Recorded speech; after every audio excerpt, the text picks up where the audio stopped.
Rebecca, small gardens must have very special requirements. Yes, they do. Yes, if you're not careful, it can just end up looking really pokey.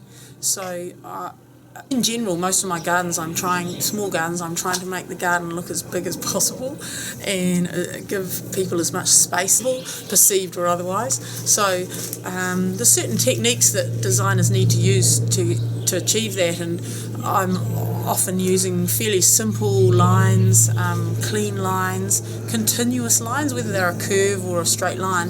Having, for example, the curve would start out as a curve on a step and then turn into a curve of garden, and then the curve would continue as a paving pattern. So that leads the eye through the garden and gives a flowing effect, especially in a small garden. That's just so important. Yeah. So small gardens would have opportunities for better materials?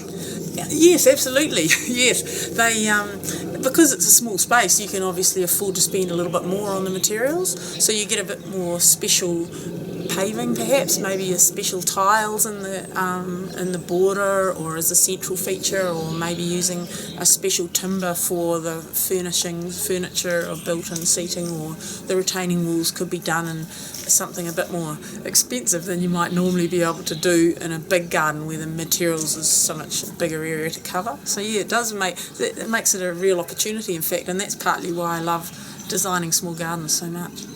Yes, a minimalist attitude to small gardens seem to be fairly common with some architects.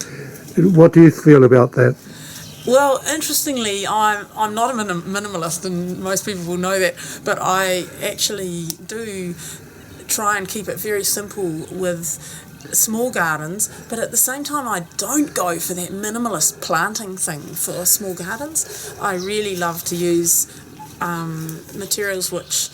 plants which celebrate the seasons, because otherwise you're looking out into your little garden all year and it always looks the same. It's just so boring, and in the end you stop looking at it.